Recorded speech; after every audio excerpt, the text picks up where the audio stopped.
今日は本当に大変な時に来てくださってありがとうございます。今回のそのハマスによる侵攻、今回のハマスによるテロ攻撃ですけれども、ホロコースト以来の大虐殺というふうにも言われています。ハラリさんはイスラエル人当事者として、そして歴史学者として歴史を見てきたと思います。それぞれの立場から今回のことをどのように受け止めていらっしゃいますか。Yeah, Israel now is in the greatest danger that we have been for years, and actually the entire region is in the greatest danger we have been for years. We could theoretically be just 24 hours away from a nuclear war because there is a credible threat that Hezbollah and other Iranian allies will attack Israel with tens of thousands of missiles, in which case Israel could defend itself with all the weapons it has, including nuclear capabilities. So this is a very dangerous moment. This is also a very difficult and tragic moment for the Israeli people. The massacre of civilians was really horrendous. My aunt and uncle live in one of the communities that was attacked and obliterated by the terrorists. They hid in their house as terrorists just moved from house to house systematically, torturing and murdering all their neighbors. They somehow hid and survived. We know that the terrorists not only intentionally attacked civilians, they tortured and killed them in the most horrendous ways they could think of, and then publicized it. And the aim was to sow seeds of hatred in the minds of millions of people in Israel and the whole region, to destroy all chance of peace. And the last thing I'll say is that really the background for this attack was that Israel was on the verge of signing a peace treaty with Saudi Arabia, which was supposed to normalize relations between Israel and the Arab world, and also to restart the Israeli-Palestinian peace process. And this frightened Hamas and Iran, the chance that maybe there is peace, and this is why they launched this vicious attack, which now, unfortunately, ruins the lives not only of millions of Israelis, but also millions of Palestinian civilians who are caught in this war and might spill over to other countries and to the whole region. ハラリさんは以前人類は進化していくんだ、そして戦争はなくなっていくだろうというふうに本の中でおっしゃっていました。で、歴史上本当に大変な苦難を受けたイスラエル人が今回今を切り取れば報復ということによってガザにいる人々がまた苦難を受けています。この現実というのはどのように受け止めていらっしゃいますか。Yeah, we are in a vicious cycle of violence which has been going on, for decades and is now escalating. And the main problem is that instead of healing the past injuries, people are using past injuries in order to justify inflicting more injuries. And this, as a historian, this is the curse of history, that people try to save the past instead of saving the future. We cannot go back to the past and correct the wrongs which were done in previous years or previous decades. We need to look to the future and to find some way for future peace. At the present moment, it looks almost impossible, but I don't think it is impossible in the long run because, 80 years ago, Jews were massacred in their millions by the Germans, by the Nazis, and today Germans and Jews are good friends. So if this is possible, then, all injuries could eventually heal, but the condition is that people are interested in healing and not in using the past as an excuse for more wars and more violence.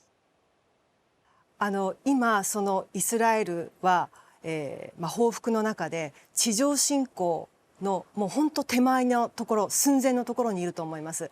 今このタイミングでハラリさんにインタビューを聞けるということは本当にとても重要なことだと思ってるんですけれども、じゃあその地上侵攻、これ以上の報復、ガザのその人道的な救い、このあたり、もうこれ以上の報復を止めることはできないんでしょうか。イスラエルの人たちはそれをどう思っているんでしょうか。Well, we need to separate between Hamas and the Palestinian people and the Palestinian civilians in Gaza. Israel has every right to defend its citizens and its territory against Hamas, which is a terrorist organization, and which again aims to destroy all chance for peace. So anyone who is in favor of peace must be in favor of disarming Hamas. And this is the aim of the war. Israel is not trying to kill civilians. Israel is not, again, civilians are harmed, but the aim is to attack the terrorists who are, unfortunately, they use the civilians as human shields. They have bases and weapons inside civilian population zones. We need to protect, and Israel has a duty to protect the lives, the human rights of the civilians. Hopefully, we will find some way that civilians can move out of the combat zones. For instance, Egypt has a border which it shares with the Gaza Strip, and it could have accepted civilians from Gaza for the duration of the war into Egypt, but it is not doing it. And we need to explore all options with other countries, also with Israel, how to, again, make it possible for Israel to fight Hamas and disarm it, and at the same time, to protect as much as possible the lives and the rights of Palestinian civilians. 先ほど番組では、上級顧問のマーク・レゲブ氏にお話を聞きました。でそこでマーク・レゲブ氏は、停戦というのはないんだと、そして戦争において、犠牲というものはつきものなんだというふうに話していました。もちろんハマスがやったことは本当に卑劣極まりないテロ行為だと思いますけれども、そこの今ガザ地区にはハマスもいて罪のない人々もいる。その避けることはなかなかできないと思うんですけど、その難しいあたりはどんなふうにお考えになりますか。Yeah, again, this is Israel's commitment as a democratic country to abide by international law and to limit as far as possible all harm to civilians. And I know that, and I grieve for the terrible scenes now in the Gaza Strip, but it should be clear to everyone that Israel is not intentionally aiming to kill civilians. It has enormous military power, and it tried to use it in a careful way. And you just need to compare this to what happened, for instance, in the Syrian civil war, when the Assad regime intentionally tried to kill as many civilians as possible in cities like Homs and like Aleppo. In that case, the Syrian army just brought a lot of artillery and just bombarded the cities relentlessly, indiscriminately, entire neighborhoods, with the intention of killing civilians. This is not what Israel is doing in Gaza.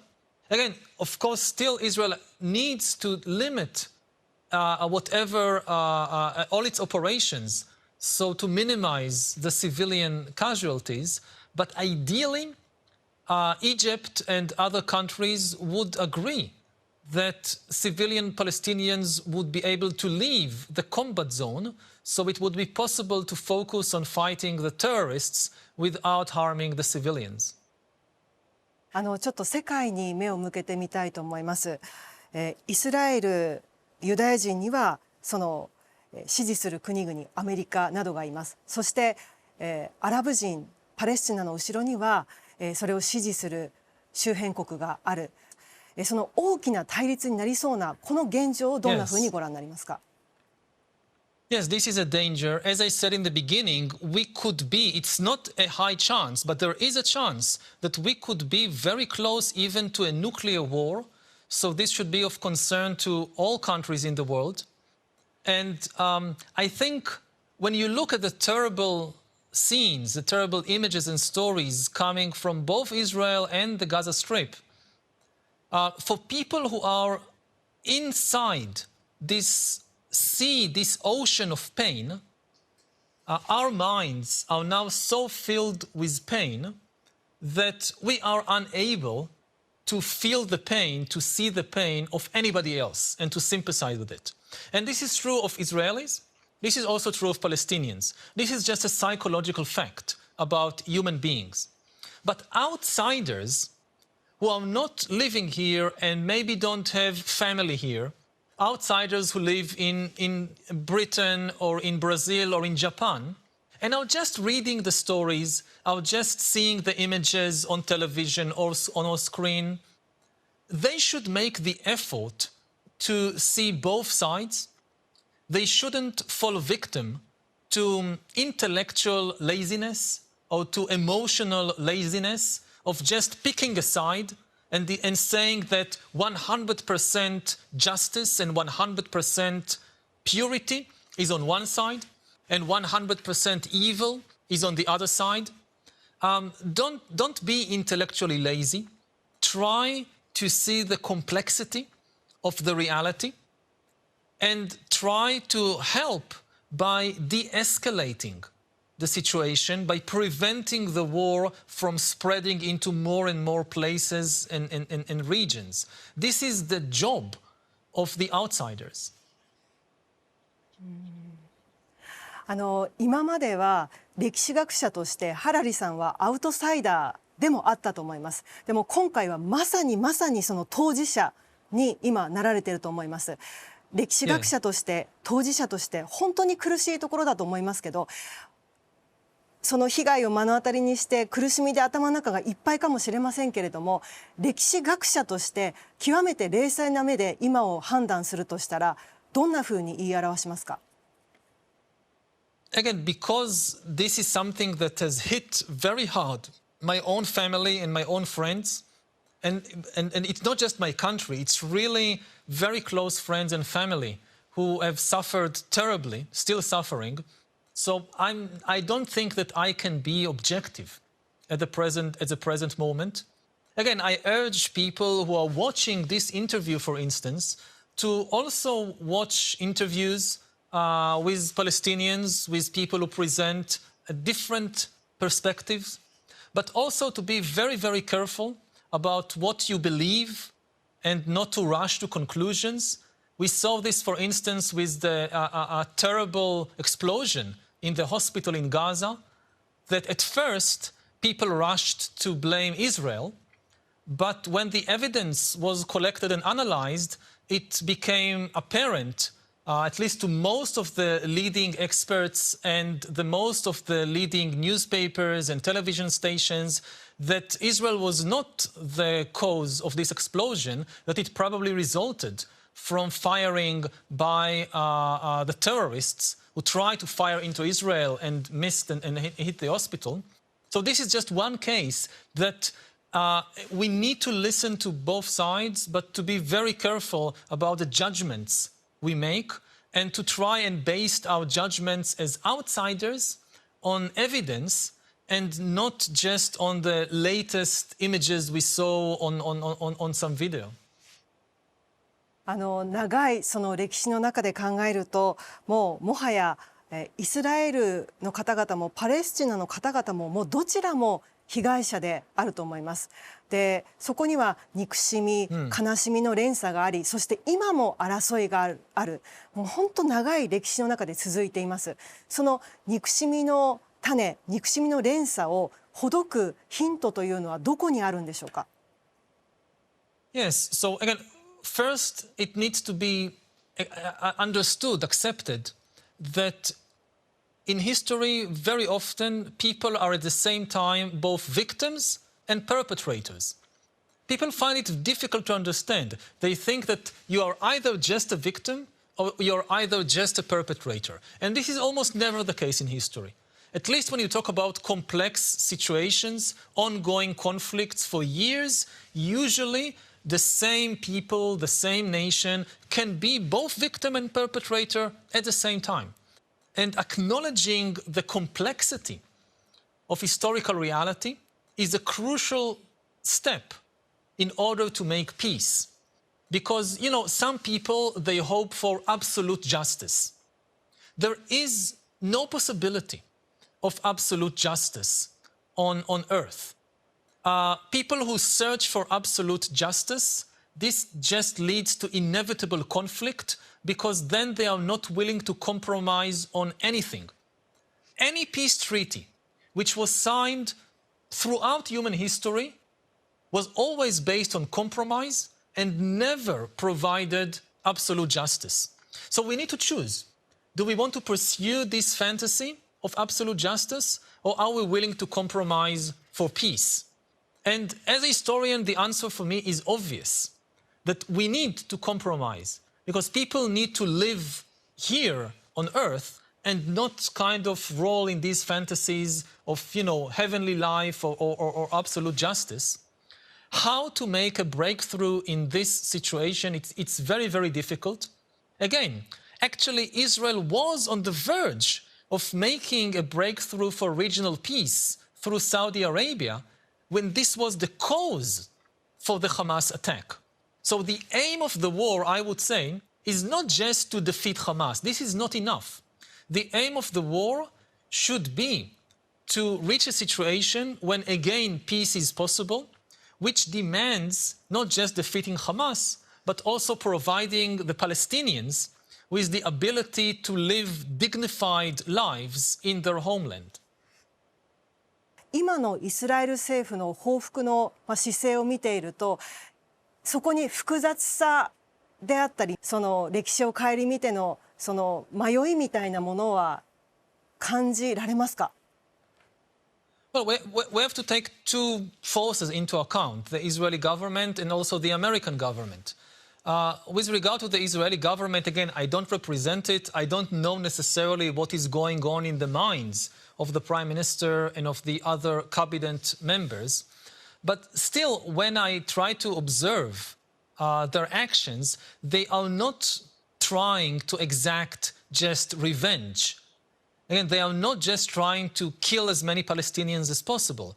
The aim is to disarm the terrorist organization of Hamas.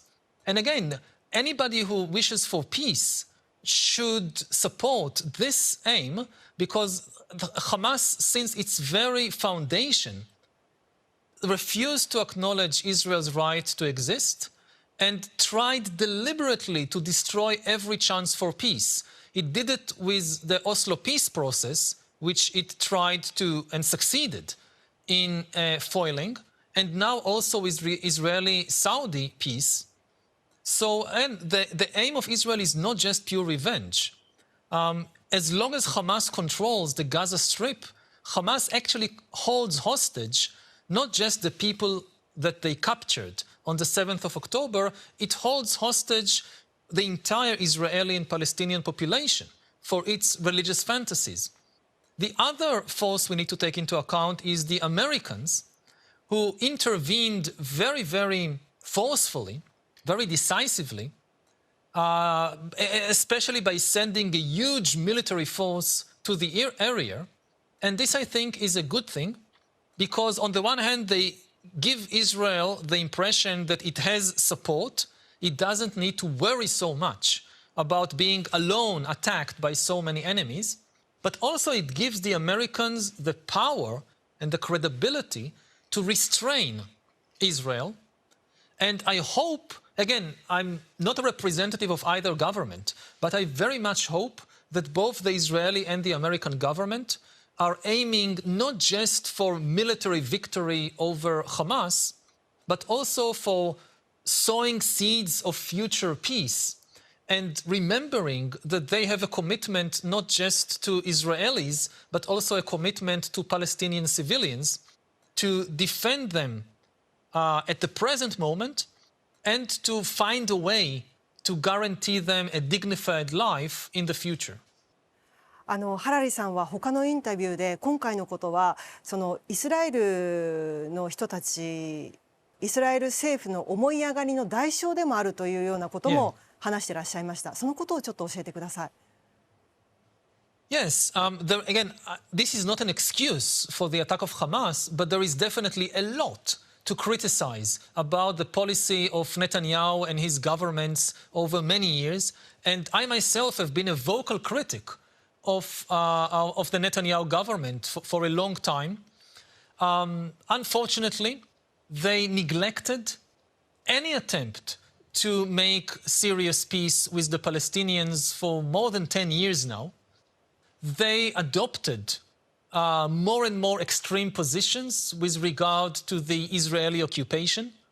They adopted sometimes a racist worldview with regard to the Palestinians.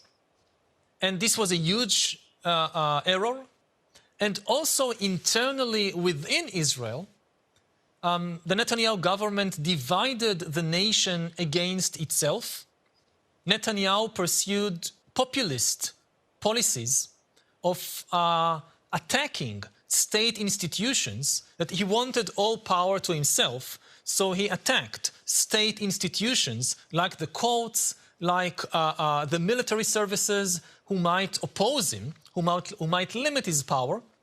And also Netanyahu and his followers attacked the serving elites of the state, you know, the people who are foremost in giving service to the country. They were attacked as being deep state traitors and all kinds of conspiracy theories about them.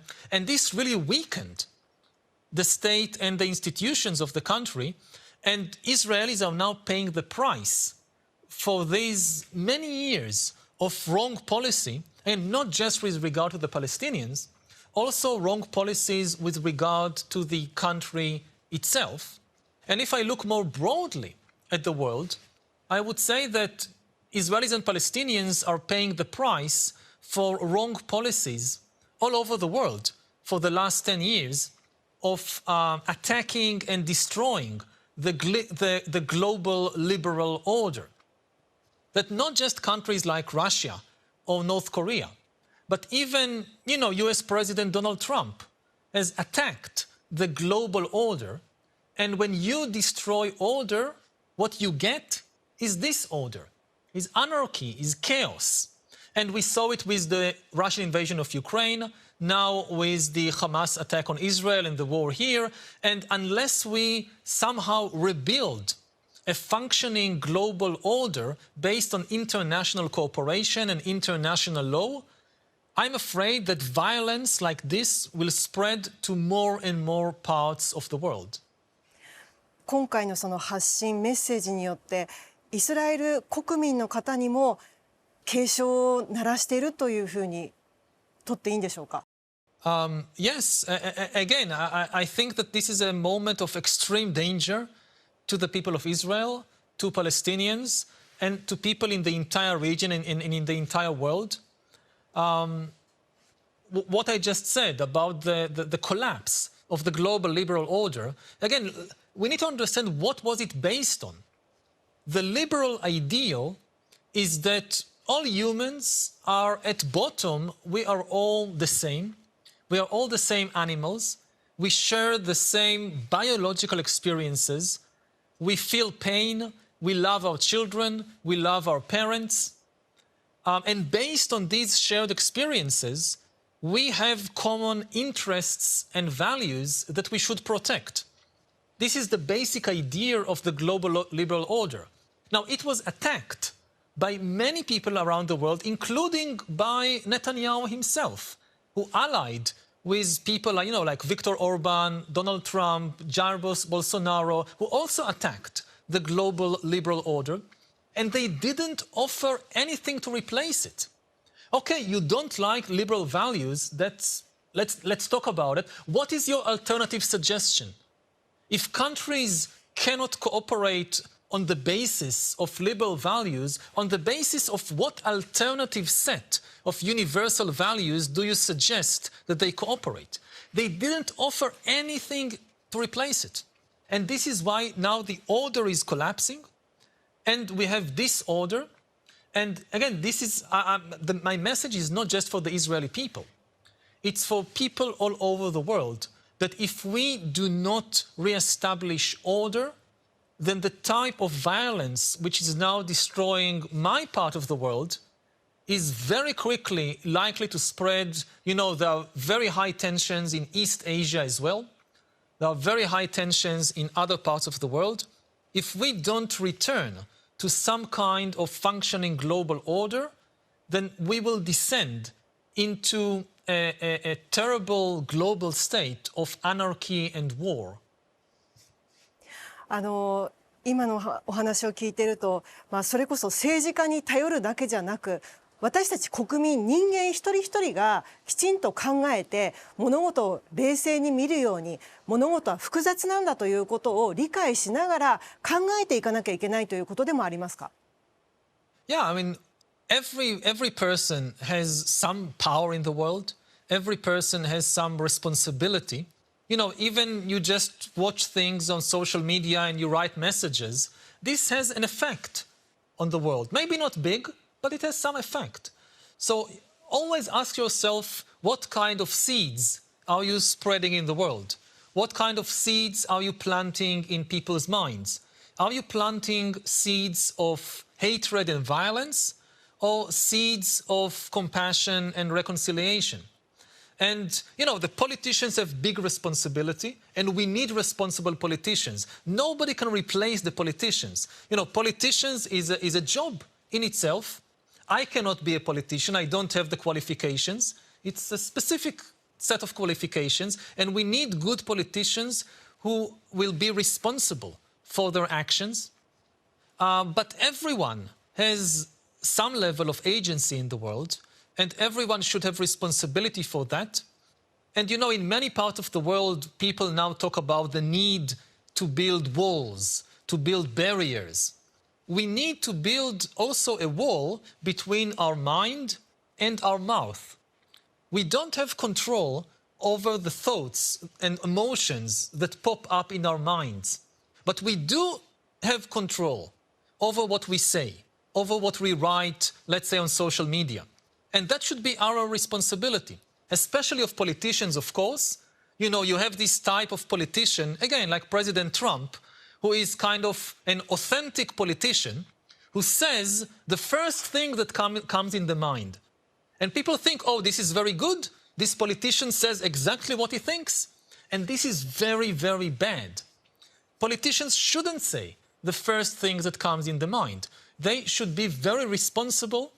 And, you know, I look at my own mind.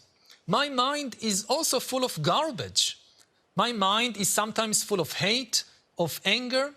And when I talk, let's say now, like with you, and maybe thousands of people are watching us, I should be very careful what I'm saying, because, again, this can plant seeds. My words can be seeds of hatred in the minds of thousands. If I'm a politician, I have bigger responsibility, because I plant seeds in millions of minds. But even if I'm just a single individual, I don't talk on television, I'm not a president, still I should be very responsible, not for my thoughts. This is very difficult to control your thoughts, but at least have control of what you say and write and do. ハラリさんはその著書で人類は進化する、戦争はもう起こらないんじゃないかっていうふうなことをおっしゃってましたけど、本当に人類というのは難しくて複雑で、愚かで、でも優しくて未来があるんだけど難しいですね、本当に。Yes, I wrote those words really in a different era. I wrote about the peaceful era that humankind is experiencing more than 10 years ago. Since then, the situation really deteriorated. As I said, there were attacks on the global order, not just from, you know, the nations outside it, like North Korea, but even from the nations who built the global order, like the United States, like the United Kingdom. So we are now in a different era in history. We saw this with the pandemic, with COVID-19, that again, instead of uniting against our common foe, the virus, there was not enough international cooperation. And I was really amazed or dismayed that even after the pandemic, no conclusions were drawn.